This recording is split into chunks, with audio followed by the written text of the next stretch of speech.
Selamat datang di materi branding strategy untuk week 5 ya berarti ya. Di sini kita akan membahas tentang marketing programs, di mana marketing programs ini bisa membantu memperkuat brand kita, build brand equity. Minggu lalu kita sudah belajar tentang brand equity gitu ya. Nah, sebenarnya kita sebelum kita designing dulu, kita baiknya tahu di masa sekarang ini ada apa yang terjadi. Ternyata kita ada perkembangan teknologi yang sangat pesat, lalu kekuatan customer yang sangat sekarang lebih kuat, jadi customer adalah raja. Terus traditional media sudah mulai tidak dipakai, ada disrupsi media. Ada media lain yang lebih interaktif seperti sosmed ya, atau teknologi lain seperti AR dan lain sebagainya. Perubahan channel jual, jadi tempat jualnya baru. Kalau dulu orang belinya kan offline, sekarang bisa online di e-marketplace kayak Tokopedia, Shopee gitu. Tapi dengan ini semua kita bisa ngomong kalau masuk ke industri yang sama itu sangat mudah, sehingga increase competition and industry convergence. Mudah sekali jadi modalnya lebih sedikit daripada yang zaman dulu. Lalu juga ada teknologi ini juga memudahkan sebuah bisnis untuk go global. Lalu juga manusia semakin peka terhadap kondisi environmental, community, and social. Jadi mereka lebih aware terhadap hal itu. Tapi juga akan terjadi karena ada disrupsi ekonomi, disrupsi bisnis gitu ya. Maka bisnis-bisnis yang tidak cepat berubah maka akan kalau kita compile menjadi satu akan menyebabkan resesi ekonomi. Nah ini ketika kita ngomongin sebuah marketing program di era sekarang, lebih baik kita mulai berubah teori-teori yang zaman dulu. Teori yang dulu itu cuman untuk supaya menjadi fondasi pengetahuan dasar. Tapi di sini kita harus lebih kreatif lagi dalam memikirkan program marketing. More integration, more personalization. Dimana sekarang tuh semua orang berharap produk yang lebih fokus dan lebih bermakna, meaningful, personally. Jadi dia lebih suka hal yang experiential. Jadi bagaimana kita membuat marketing yang integrated? Sebagai marketer kita harus mencari segala cara untuk menciptakan knowledge, jadi pengetahuan terhadap produk yang dijual. Dan caranya harus efisien dan efektif. Karena apa? Intinya sekarang customer zaman sekarang tidak mau buang-buang waktu. Gitu ya. Buatlah pengalaman yang personal, jadi agar meaningful, pengalaman untuk customer yang personal, sehingga kita bisa menciptakan awareness, menciptakan permintaan, dan menciptakan kesetiaan untuk bisa pembelian berulang.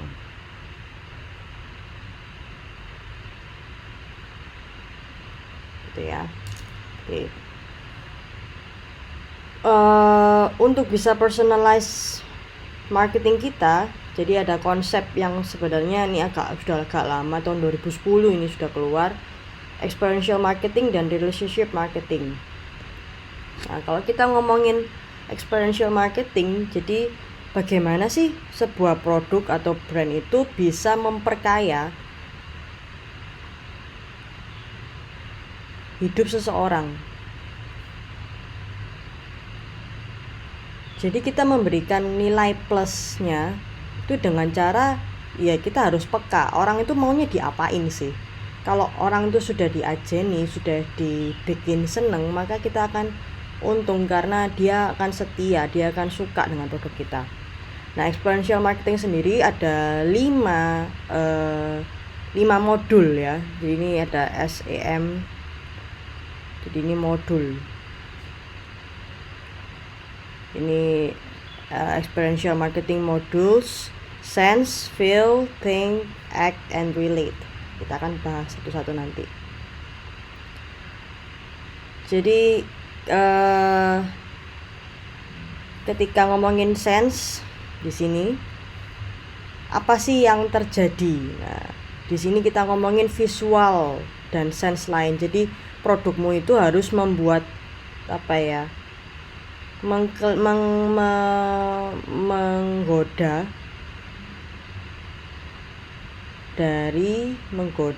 dari sisi panca indera. Apakah dia secara visual menarik, ya kan? Kan dari visual, verbal, kemudian taste, semua di sini. Jadi apakah brandmu itu menarik dalam sisi sensori? Nah, ini akan menimbulkan experience yang baik di bidang sense. Tapi ini paling mudah ya kan, apalagi kita desainer. Kalau memang non desainer mungkin ini termasuk yang sulit. Yang kedua, ini kan kita tadi ngomong sense, feel. Feel itu masuk ke sesuatu yang afektif. Apakah brandmu itu bisa mengeluarkan sebuah feeling tertentu? Nah, feeling misalnya adanya kesamaan antara sifat brand dengan customer. Misalnya dia itu Dr. Marten, misalnya Dr. Marten sini rock and roll. Apakah kamu rock and roll? Gitu. Lalu apakah brandnya ini cukup emosional, dia membawa hal-hal yang emosional sehingga kamu suka dan loyal terhadap brand tersebut. Ini contohnya kalau saya sih paling gampang Human ya. Kita selalu mencari segi emosional, orang-orang yang suka binatang atau apa akhirnya punya feeling dan cinta terhadap produk itu. Experience-nya nambah ketika dia membeli sebuah Human. Lalu lanjut, think. Nah, ini secara kognitif. Apakah produk saya ini menstimulasi rasa penasaran saya dan bisa menyelesaikan masalah gitu. Apakah brand ini membuat saya berpikir. Jadi ada sih produk-produk yang sebenarnya nggak sampai kamu bikin-bikin kayak tisu atau apa, itu tidak perlu experience gitu, tidak perlu experiential marketing karena apa ya, itu sebenarnya cuma tisu. Tapi sebenarnya bisa jadi kalau brand itu dikemas sangat bagus, tisu pun dibikin ada curiosity-nya. Oh, ternyata tisu ini punya fitur bisa ini bisa itu. Nah, bisa beda lagi. Biasanya produk-produk yang sedikit complicated elektronik ya, ini dibikin experience kognitifnya agak gede di sini. Lalu physical. Nah, di sini act. Apakah brandmu itu menyebabkan seseorang itu akhirnya melakukan sesuatu aksi physical atau behavior yang berubah? Bisa jadi ada kayak Nike dengan slogan just do it. Nah, ada aksi-aksi fisikal yang akhirnya kalau aku harus beli Nike karena ya aku punya pengalaman bagus. Misalnya saya melihat orang-orang atlet-atlet itu pakai Nike kok semakin jago ya, akhirnya saya pakai Nike, terpengaruh iklan atau terpengaruh event yang dibuat oleh Nike kayak maraton dan lain sebagainya. Akhirnya saya terpengaruh secara fisikal. Jadi bodily experience. Lanjut yang terakhir, sosial. Jadi di sini kita ngomong relate. Apakah produk saya ini bahkan bisa di tahapan membuat sebuah pertemanan, perkumpulan. Ini biasanya kalau kamu mau nanya contoh apa ya, brand apa yang bikin sampai saya punya perkumpulan, pertemanan, build friendship. Contoh yang paling sederhana itu Harley Davidson. Nah,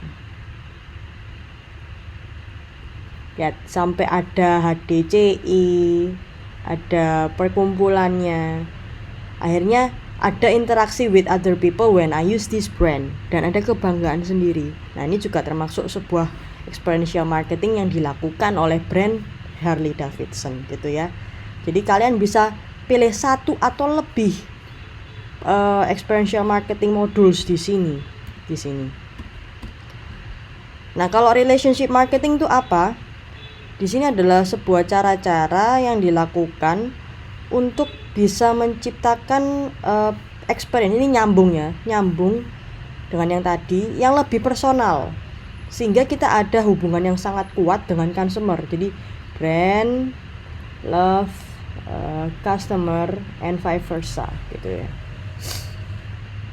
Nah, kenapa sih kita harus punya relationship marketing? Itu saya pernah bahas ini di kelas kayaknya. Karena mendapatkan customer baru itu sangat lebih mahal daripada mempertahankan gitu ya. Mendapatkan customer baru tuh harus bikin iklan, harus memberikan pengetahuan tentang produk, itu melelahkan dan biaya gitu. Kalau current customer atau customer yang sudah kita miliki, kita tidak perlu mengeluarkan iklan yang segede itu, dan kita tidak perlu ngajarin mereka dari nol lagi tentang produk kita. Jadi itu lebih gampang.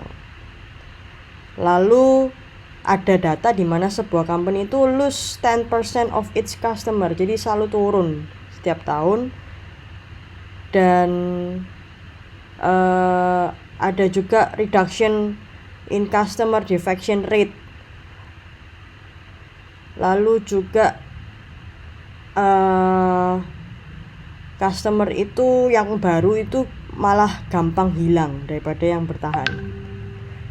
Nah, kalau kita ngomongin relationship marketing ada tiga konsep. Jadi konsep mass customization, permission marketing, one-to-one marketing. Kalau mass customization, di sini kita ngomong bagaimana sebuah produk itu dibuat sesuai dengan customers exact specification. Nah, jadi benar-benar dibikin sesuai spesifikasinya si customer. Misalnya kalau sepatu itu ada yang kanan kirinya ukurannya beda gitu, bisa dibikin. Jadi sesuai dengan customer. Keuntungannya apa? Bisa mengurangi inventory, bisa juga mengurangi pengeluaran tracking, karena kita sudah tahu ke siapa kita harus ngirim. Tapi tidak semua produk itu mudah untuk di-customize. Marketing berikutnya adalah one-to-one marketing, di mana consumer itu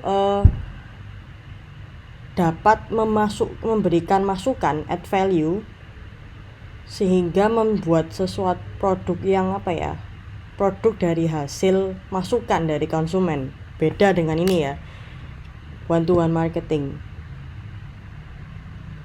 Jadi kita bisa ngomongin bahwa the consumer talks to us and we respond.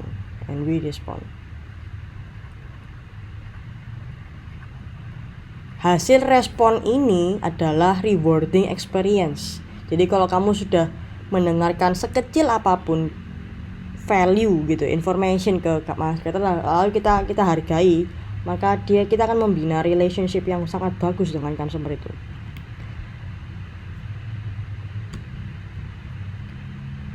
Oke, kita balik lagi. Nah, ini kita ngomongin product strategy.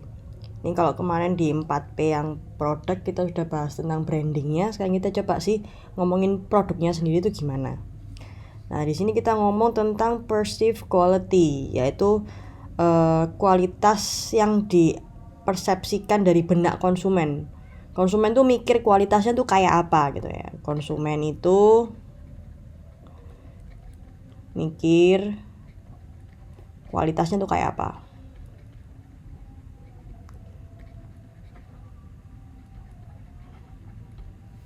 Dan bagaimana sebuah produk itu dibandingkan dengan alternatifnya gitu. Alternatifnya bisa kompetitor, bisa produk lain yang menyelesaikan masalah yang sama ya. Itu. Tapi kita ngomongin produk quality itu jangan dikira kamu nanti ngomongnya tentang bahan kainnya seperti apa, terus kancingnya seperti apa, potongannya kayak apa, enggak. Tapi kita ngomongin quality itu lebar sampai ke kecepatan kamu produksi, akurasi, terus produk delivery-nya tuh gimana, instalasi produknya gimana, bagaimana kamu cepat tanggap dengan konsumen. Nah, itu juga kualitas. Customer service-mu gimana dan repair-nya gimana. Jadi jangan, kalau misalnya kita ngomongin fashion ya nggak cuman di bahan baku, nggak cuman di sini, nggak berhenti di sini aja, tapi kita ngomongin layanan, delivery, terus after sales, setelah kamu berhasil menjual itu apa yang kamu kasih gitu ya. Nah, kalau kita sudah ngomongin after sales, ketika orang sudah melakukan pembelian, oke, sudah selesai, kamu sudah dapat untung, kamu juga harus fokus tentang konsumsinya. Ketika dia sudah memiliki, dia kan mengkonsumsi, maka apa yang akan dia dapatkan gitu. Pertama, user manuals. Bisa jadi nanti kalau kamu ngomong di sini care labelsnya baju. Terus jadi kita jelasin bajunya itu terbuat dari apa, bahannya apa gitu. Terus benefitnya apa, bisa dijelaskan di sini. Lalu buatlah relationship dengan customer. Bisa jadi dengan membership. Jadi kalau sudah ada membership, ada barang baru, kamu bisa blast info baru. Itu harga yang berbeda untuk mereka. Nah, terus kemudian ada loyalty program, produk-produk atau program-program khusus member apa, ya. Nah, ngomongin P berikutnya yaitu pricing. Price. Ini kita sudah ngomong di manajemen pemasaran juga. Bisa jadi harga itu menentukan kualitas. Ini menurut customer, harga harga menentukan kualitas.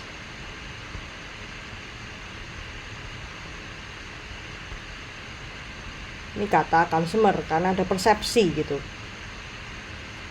Beda dengan value base. Kalau value base ya right product at the right price gitu. Beda dengan kalau kita ngomongin tentang perceived value, premium value, itu kita ngomongin harga menentukan quality. Nah, ketika kita ngomongin sesuatu yang value pricing, kita tuh mikirin produk desainnya gimana, biaya pembuatan produk, harga-harga apapun, dan bagaimana sih kita mengkomunikasikan value produk kita. Nggak cuma dari sekedar produknya aja, tapi nilai tambahan apa gitu loh. Jadi nilai plusnya apa. Kalau nggak ada produk ini, misalnya kalau nggak ada ini produk A, then what happen?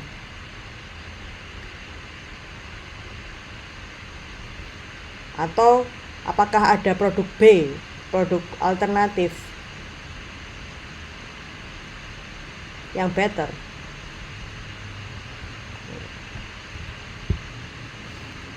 Nah, juga bisa ada namanya strategi segmentasi. Jadi kamu membuat pilihan, jadi customer tuh punya suka pilihan yang tergantung segmentasi. Ada kalau yang gini kita contohnya storage plan-nya iCloud. Ada yang free, ada yang 20 GB sampai 1 tera. Nah, ini kan segmentasi, ada orang-orang yang sampai mungkin dia desainer dan menyimpan semuanya sampai 1 tera secara cloud, bisa jadi. Ada orang yang sekedar ya aku memang butuh aja, aku cuma butuh 5 GB. Itu tergantung. Jadi penetapan harga sesuai dengan segmen pasar. Ini juga segmentasi berdasarkan jadwal. Bisa dengan jadwal, juga bisa ini berdasarkan posisi tempat duduk. Ini juga bisa. Segmentasi berdasarkan pembelian, jadwal, posisi, atau fitur ya kalau kita ngomong fitur. Nah, ada juga everyday low, ini value. Nah, tiap hari itu murah. Jadi tidak ada pembeda khusus gitu, everyday low price. Nah, oke, kita ngomongin tentang channel strategy sekarang. Jadi di sini kita ngomongin jalur distribusi. Jadi bagaimana? Jadi channel ini bukan channel TV aja. Bagaimana bisa barang tuh sampai ke tangan konsumen.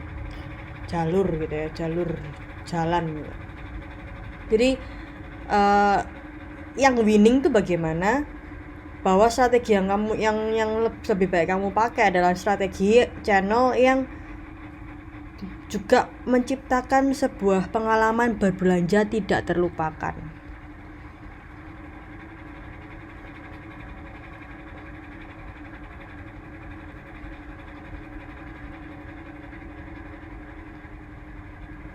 Dalam hal positif tentunya.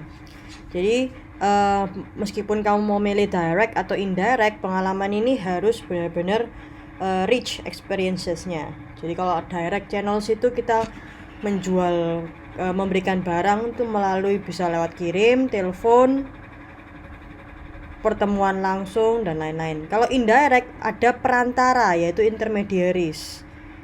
Jadi ada wholesaler, ada toko, ada retail. Ini kalau misalnya contoh indirect channel ini, kamu jualan, misalnya kamu jualan baju ya, satu merek A dititipin ke Matahari. Nah, terus ini sampai ke tangan konsumen, customer ya. Nah, ini yang disebut sebagai intermediaries dan ini namanya indirect. Gitu.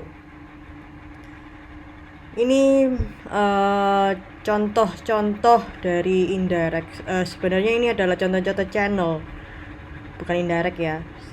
Bahwa satu toko Nike dia punya flagship store, dia punya factory store. Jadi ini lebih mengejar yang middle low. Jadi untuk produk-produk yang sudah past season dijualnya ke sini. Ada yang retail dan online. Jadi di sini integrated, dia lengkap. Dia bisa memenuhi kebutuhan berbagai market segment. Kapanpun,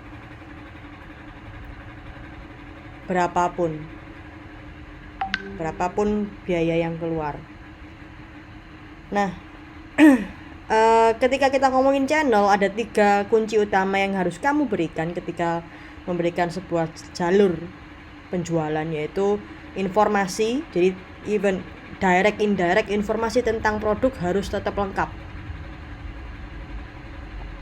dan tersampaikan.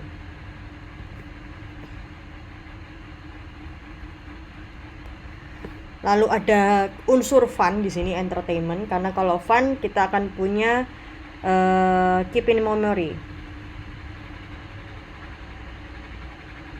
dan experience, pengalaman berbelanja.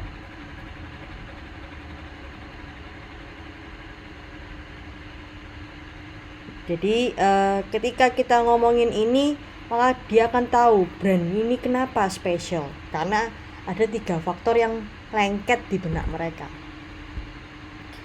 Nah, kalau kita ngomongin indirect channels atau bisa lewat retailer, ini ada 2 strategi, yaitu strategi pull dan push. Jadi kalau pull itu kita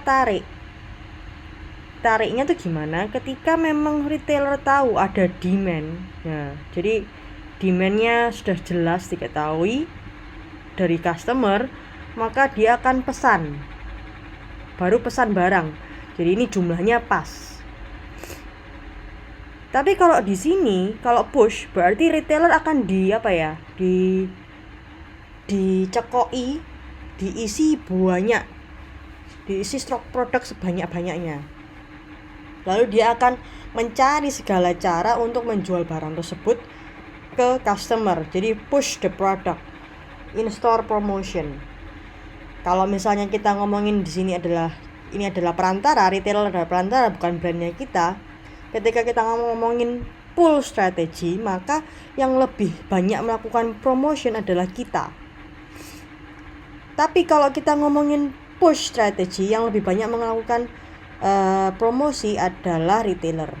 Oke, untuk direct channels ada 3, yaitu stores yang memang dimiliki oleh company, toko di dalam toko, atau lewat phone catalog tapi dari company itu sendiri. Channel berikutnya jadi channel online. Nah, ini kita ngomongin era baru. Kalau channel online ini berarti kita ngomongin informasi yang direct, informasi yang lengkap. Lalu sifatnya bisa ada comparison, ada perolehan data. Nah, kalau ngomongin informasi jelas, semua tertulis secara online. Comparison, seorang pembeli bisa compare mau beli di brand A atau B. Kalau perolehan data, setelah even sebelum atau sesudah pembelian, ada data yang bisa di-collect oleh perusahaan. Misalnya internet behavior,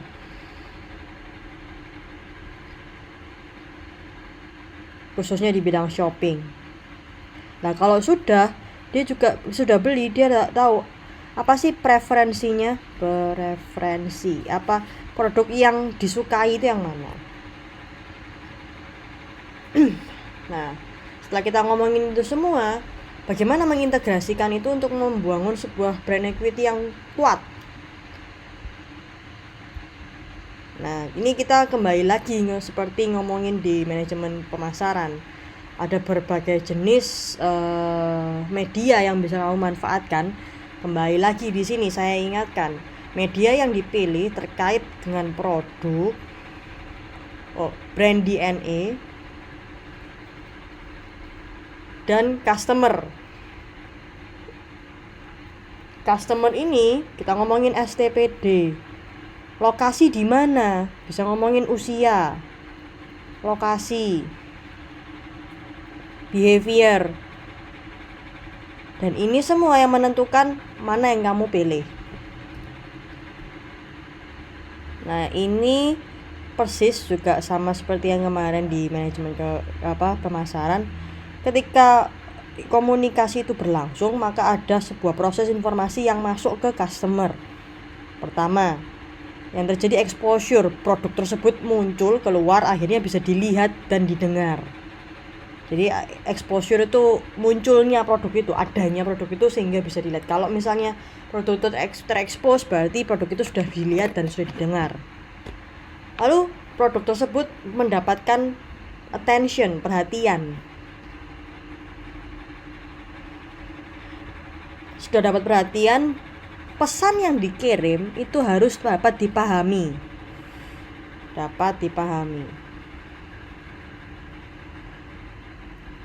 Lalu di sini sudah berpaham, ada respon. Nah, ketika ada respon pilihannya adalah intentionnya tuh act-nya apa? Yes, okay, or no. Kalau okay, behavior-nya apa? Kalau no, behavior-nya apa? Jadi di sini adalah aksi yang secara actually terjadi. Di sini plan, di sini actual.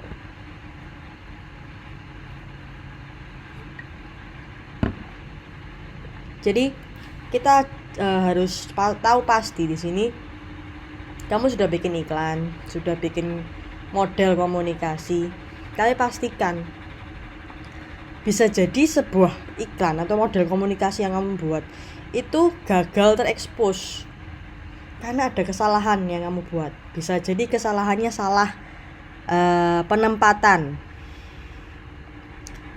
karena kamu salah memikirkan STPD, timing yang buruk dan lain sebagainya, dan lain sebagainya ya, macam-macam. Bisa jadi admu tuh kurang kreatif, gak kreatif.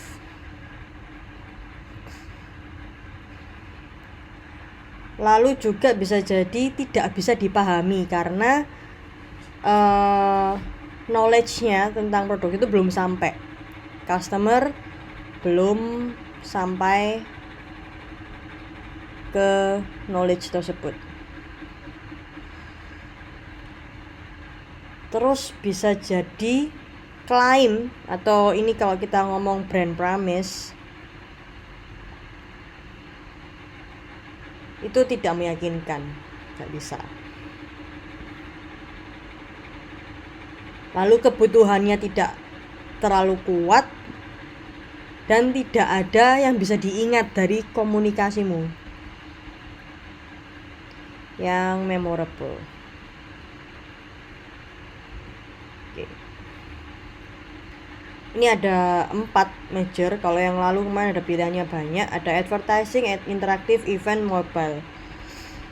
Kalau advertising ini sudah jelas, TV, radio, print, direct, place.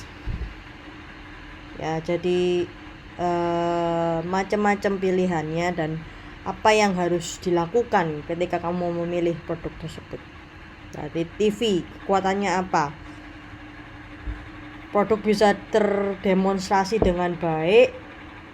Kemudian ada efek drama dalam TV. Ini ada contohnya.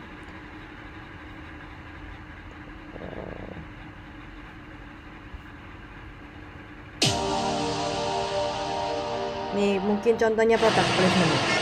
Oh, ini contoh iklan. Oke. Commercials motivate us all to think different. Welcome to WatchMojo.com, and today we're counting down our picks for the top 10 Apple ads. Introducing the Power Mac G5, Ini the iklan world's Apple yang fastest, lama. most powerful personal computer. For this list, we're taking a look at the most rousing, humorous, and iconic commercials for Apple products, as well as the Apple brand. We don't read Lihat, and write poetry because it's ketika dia cute. bikin iklan, We experience read apa and write yang poetry keluar, because we are members of the human race. feeling apa yang keluar. Number 10, Ini kembali lagi ke 5 Hello. SEM tadi. When this commercial first hit the scene, it acted as an introduction to the Apple iPhone. Almost 10 years later, however, it feels more like a time capsule. Hello. Hi. How you doing there? Using footage from popular movies and TV shows, this ad depicts the telephone's evolution over several decades. It suggested that the iPhone would be a game changer, making phones with cords, buttons, and dials virtually obsolete. Today, everyone and their mother owns an iPhone. Meanwhile, landline phones and old-school mobile phones are practically Ini antiques. iklan pertama Even in an ngomongin age where temanya halu, smartphones jadi reign dia supreme, pakai one thing klip remains the dari same. berbagai film People dijadikan still satu. generally answer a Nah, di call sini with a ada friendly feeling dan hello. memori yang Hello, bisa diingat. it's me. Ada experience yang muncul dari iklan. Number 9, joke. Evening. You don't have anything on your calendar for this evening. Debuting with the iPhone 4S, Siri is one of Apple's most extraordinary innovations.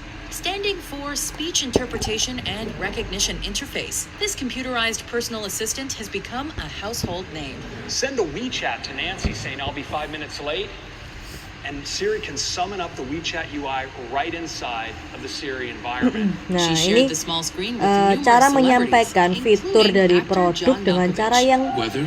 tidak terlupakan. Nice weather coming up today through this Tuesday. This ad demonstrates Siri's various functions, such as checking the weather, calendaring, and recommending Bayangin, restaurants. kalau What misalnya really tidak dengan cara distinguishes ini, Siri, kamu nggak however, mungkin is tertarik her untuk ability menonton. to tell a joke. 2 iPhones walk into a bar. I forget the rest. Able to put a smile on anyone's face with her refreshing sense of humor, Siri feels less like a computer program and more like a sentient being. we can't help but wonder if this commercial inspired Spike Jonze, who had previously directed Being John Malkovich and would later direct Her.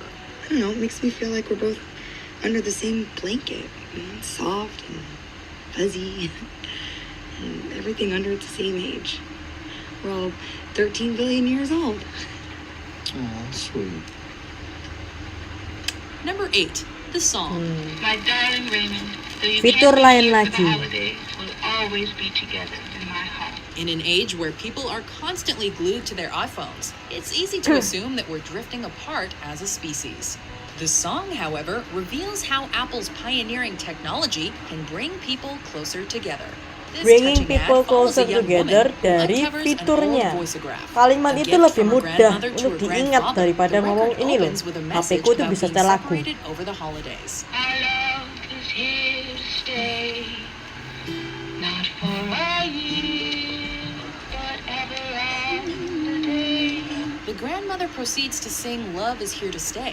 Using her Mac, the young woman makes a digital copy of her grandmother's song and records her own rendition too.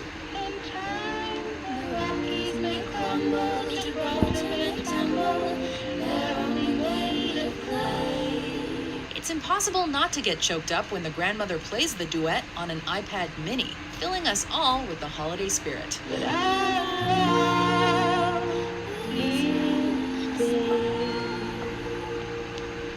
Number 7, 3 Steps. Ini juga menggambarkan langkah-langkah mudah dari sebuah produk. Remember when accessing the internet was even slower than Jeff Goldblum's drunken speech pattern? Can you imagine for the same cost as 3 pizzas you own a computer? Dengan cara yang fun, ini lucu dengan Okay, jokes. that version's not the real deal. This is. You can own a computer. The iMac is less than $30 a month. But back to accessing the internet. Things started to change when the iMac hit store shelves. Narrated by Mr. Goldblum, this ad sums up how to get on the internet in 3 steps. Plug in, get connected, and that's actually it. There is no step 3. There's no step 3.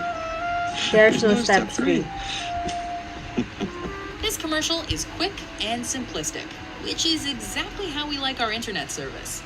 It showed the world that getting online didn't have to feel like a triathlon, and that the World Wide Web was only a couple of easy steps away. Ya, itu ada beberapa iklan yang disampaikan dengan cara yang tidak terlupakan, memanfaatkan tadi ciri-ciri experiential marketing.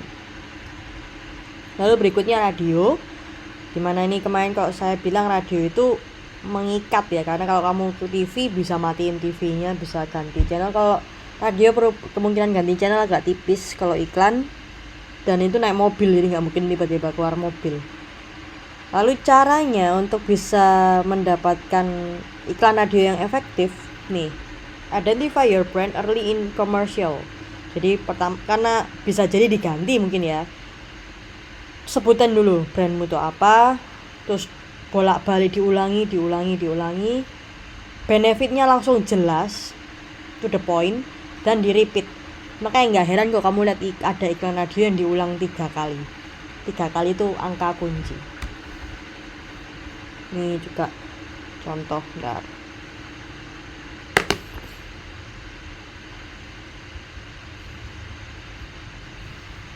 Iklan radio. Denger nggak ya? Nisa, rumus kelima beraturan apa sih? Rumusnya sisi cowok yang gue suka. Loh, kok cowok? Dikali sisi dia jalan sama cewek lain. Cewek lain? Dikali sisi cewek itu temen deket sendiri. Loh, temen deket? Dikali sisi ternyata dia udah nembak itu cewek. Kok nembak? Dikali sisi gue kenal banget sama cewek itu. Kalau rumus Pitagoras apa nih? Kalau itu dia teman sekelas, ku ada teman sebangku, ditambah Miss, teman Miss, tenang, segeng, Miss, ku ada tenang. teman curhat soal Miss. cowok itu. Nisa, sebelum masalahmu jadi jerawat, pakai Biore Antibacterial Bright. Rumus bebas khawatir jerawat. Apa rumusnya? Biore.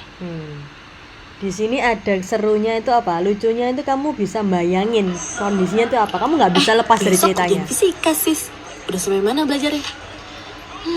Sampai Momentum di mana beban buku yang pelajari berbanding lurus dengan banyaknya jenis soal prediksi, bertabrakan dengan jam tambahan setiap pagi, tekanan les sana sini, dan gaya kursus privat mata 5 dipengaruhi oleh jarak tempuh rumah, sekolah, dan tempat les yang saling jauh.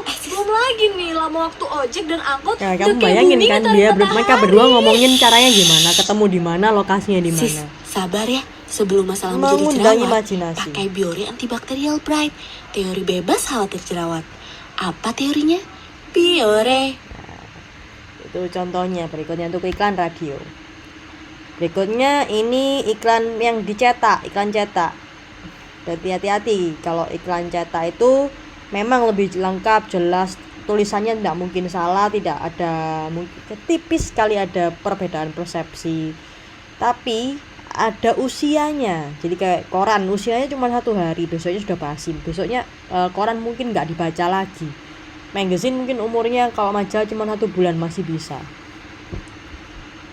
Nah, ketika kamu bikin iklan majalah, iklan print, pastikan memang kamu bisa nulis banyak sih, cuman ada nggak sih orang yang mau membaca iklan, membaca sedetil itu? Langsung aja gambarnya, visualnya menarik, lalu copywriting atau kata-kata yang kamu tulis itu sangat to the point.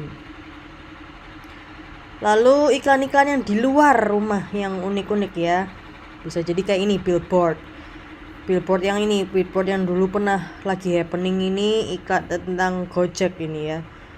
Gak ada yang baca ini, tapi akhirnya tujuannya billboard ini bukan untuk dibaca sebenarnya. Tujuan billboard ini sebenarnya untuk diviralkan, karena orang-orang ngomong billboard apaan ini, akhirnya difoto, di-share, ya jadi malah jelas gitu, malah orang-orang ikut baca.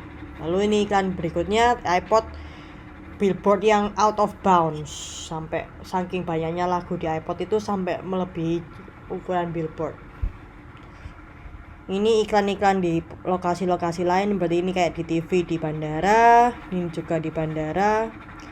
Dan ini salah satu contoh media yang lain di luar itu semua, yaitu placement.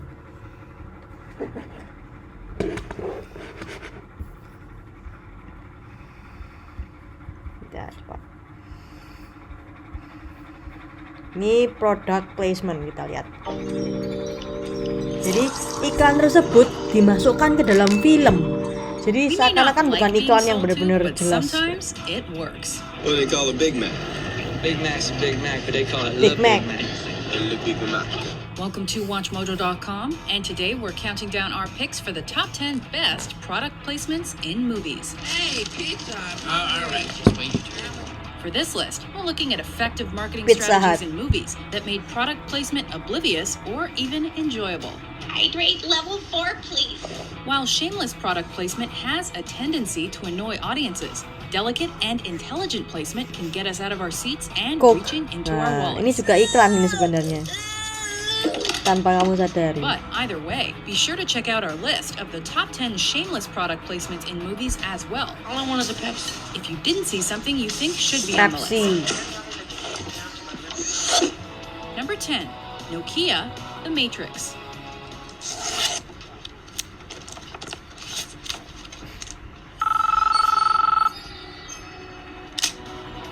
It would make sense that the makers of the everlasting brick cell phone would have had a feature in this sci-fi classic.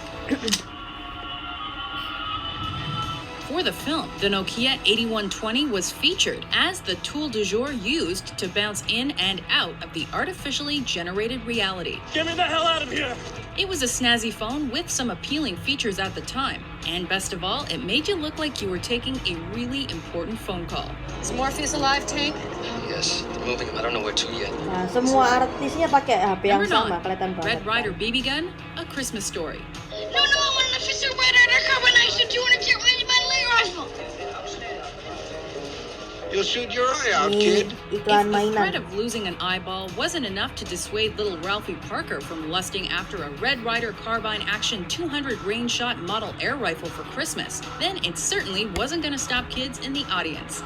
Even if you weren't a kid who liked playing with guns, or even one who liked shooting things, White Castle, Harold and Kumar go to White Castle. Just thinking about Ada those juga tender little White lokasi, Castle ini burgers. toko makanan. Those little itty bitty grilled onions that just explode in your mouth like flavor crystals every time you bite into one. Just makes me want to burn this up. Number 4. Omega, Nih, BMW, and biasa Aston nih, Martin, mobil, the James Bond franchise. handphone, jam, jelas the gitu. top off. Sengaja sebenarnya gitu ya. Oke, balik lagi ke PPT. Media lain ini bagaimana brand juga memberikan iklannya di supermarket seperti yang ditempel-tempel di bawah seperti ini. Nah, berikutnya adalah promotion. Kita sudah ngomongin tentang promotion sekarang. Promotion adalah insentif yang sementara untuk sebuah produk atau jasa. Jadi dengan ini bisa jadi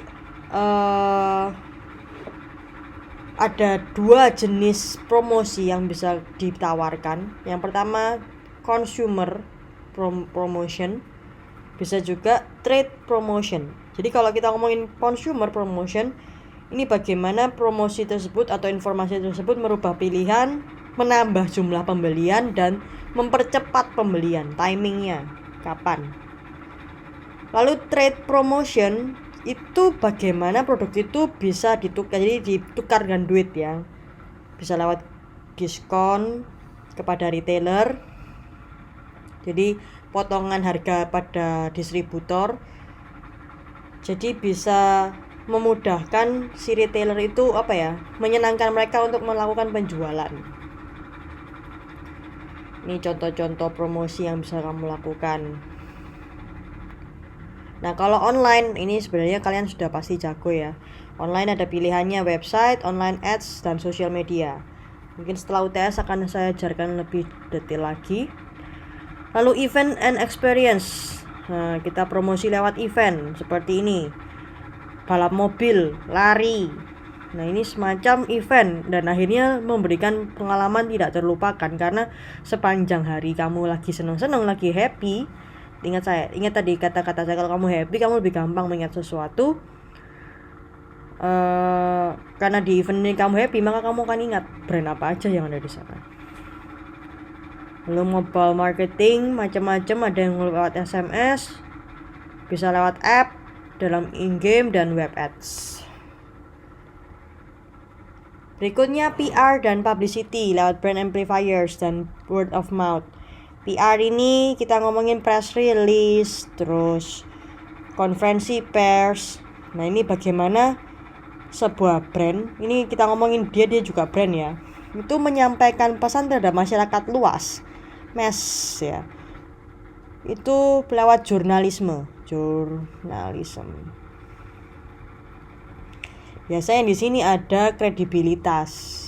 Karena kredibilitas berita yang informasi lewat berita itu lebih mudah dipercaya. Nah, ini contoh press release. Press release ini yang buat siapa? Ya brandnya itu sendiri. Jadi ini untuk memastikan berita itu yang diisi ini, berita yang keluar itu ya kontennya ini nggak salah gitu loh. Jadi apa aja yang ada, biasanya ini 5W1H. Jadi apa aja, siapa, dan lain sebagainya jelas di sini. Ini juga salah satu media yang bisa kamu pakai. Kayak ini kan memanfaatkan Hibwi ini artikel, open artikel gitu ya, open artikel terbuka. Ini saya bikin iklan pas dulu kerja, jadi saya bikin clickbait sih. Bagaimana 5 aplikasi gratis ini dapat menyelamatkan hidup si jomblo. Saya masukin produk saya. Itu sekian untuk materi yang kali ini. Mohon dicatat, dirangkum dengan bahasa sendiri. Jadi datanya harus tulis tangan, lalu difoto atau di scan dan dimasukkan ke ULS gitu. Sekian, terima kasih.